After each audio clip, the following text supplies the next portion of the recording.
And hello Year 9s, we are ready to do Naplan Numeracy mini test at intermediate level number 2. So placing numbers, especially digital numbers, in order from highest to lowest.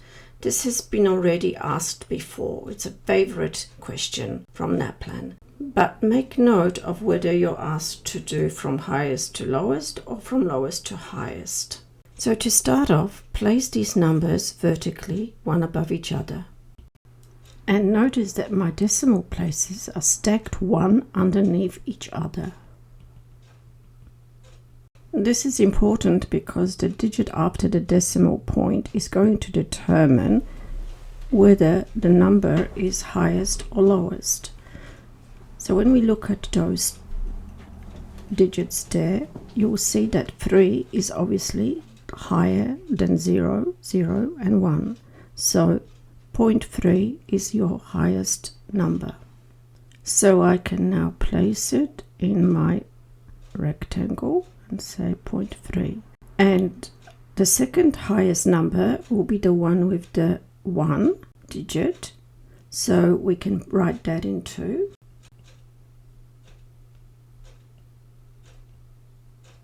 Now when we come to the third number, we've got a 0 and a 0.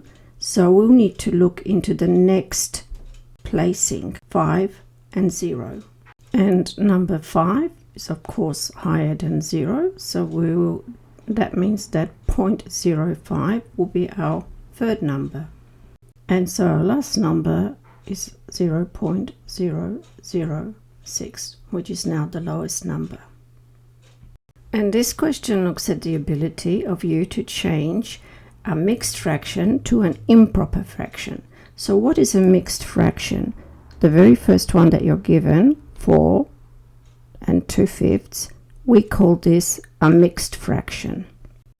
And all the other fractions here that were given to you are called improper fractions. So to convert number 4 with 2/5, what we're going to do is first of all multiply 4 times 5, and then we're going to add 2. So the way it'll look like is this: 4 times 5 plus 2. And all of that is over still 5, the same 5 that we had over here. Can you see that? So that'll be 20 plus 2 is 22 over 5. And 22 over 5 is B. After 80 children at school, 50 are girls. And now it says, what is the ratio of girls is to boys? Now that's important that you realize that girls to boys, not boys to girls, but girls to boys. So girls must be first in this ratio. Now altogether we've got 80 children. And 50 of them are girls. So how many boys are there in that case? There must be only 30 boys, because 50 and 30 will make together 80. So the ratio of it is 50 is to 30, but because it's a ratio, we can scale it down and it'll be just 5 is to 3. So for 5 girls, there will be always 3 boys. 5 girls to 3 boys. So our answer is 5 is to 3, C. For this question, a clock face would become very, very useful. Let's have a look at the temperature at midnight was -3 Celsius, and it was 5 Celsius colder at 6 a.m. And at 9 a.m. it was 7 Celsius warmer than it was at 6 a.m. And so what was the temperature at 9 a.m.?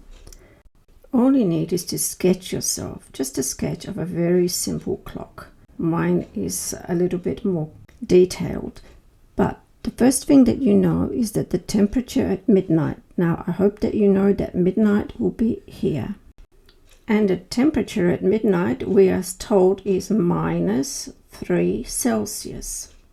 And then we're told that it was 5 Celsius colder at 6 a.m. So we do know that 6 a.m. is over here. This will be 6 a.m.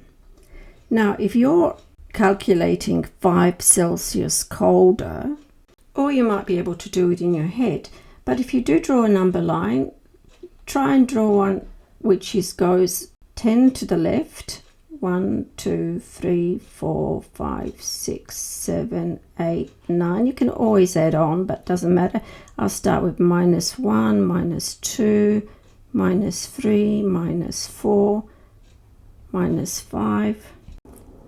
And then also some numbers to the right as well. And you can add them. You don't know how far that number line needs to go. Let's just work on this. We've got a -3 Celsius at midnight, and it was 5 Celsius colder at 6 a.m.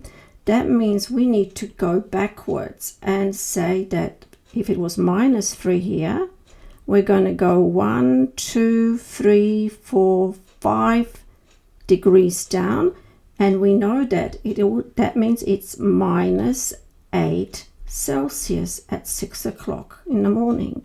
Now at 9 o'clock, which is here, still in the morning, at 9 a.m., it was 7 Celsius warmer than at 6 a.m. So we could go from -8, we're going to go up 7 Celsius up. 1, 2, 3, 4, 5, 6, 7 is there. So that means that it must be -1 Celsius at 9 a.m. And so our answer is D, -1 Celsius.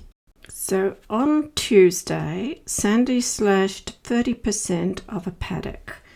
And then on Wednesday, she slashed 50%. Now this is important, of the remaining of the paddock. And now Sandy finished slashing the paddock on Thursday. Well, what percentage of the whole paddock did Sandy slash on Thursday? Well, let's pretend we've got a paddock. Let's divide this paddock. So there's my pretend paddock, and on Tuesday Sandy slashed 30%. That's 10%, 20, 30%. All of that is going to be now slashed. Okay, that is 30%.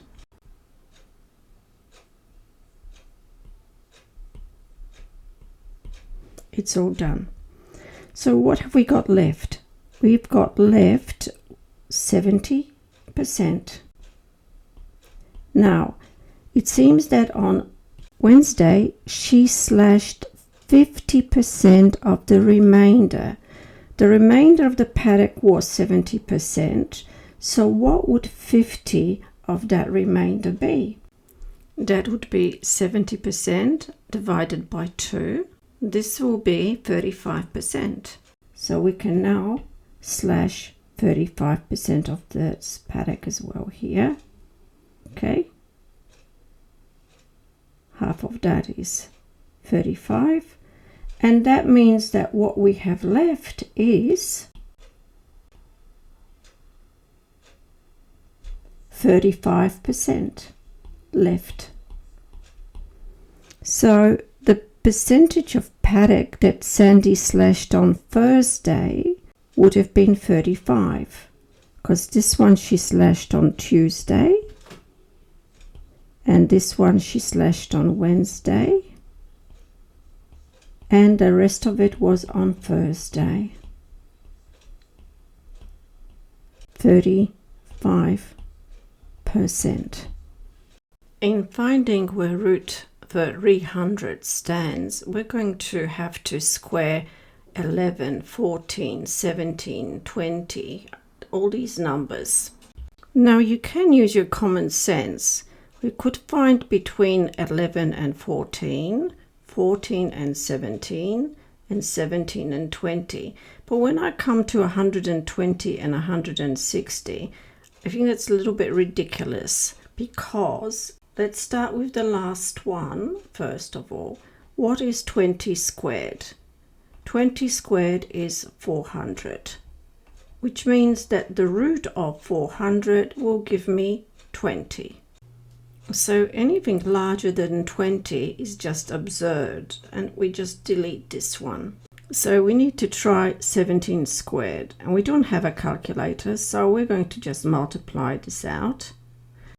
And so the answer is 289, which means that the root of 289 is equal to 17. Now, using our common sense, we know that root 300 therefore must be somewhere in between here.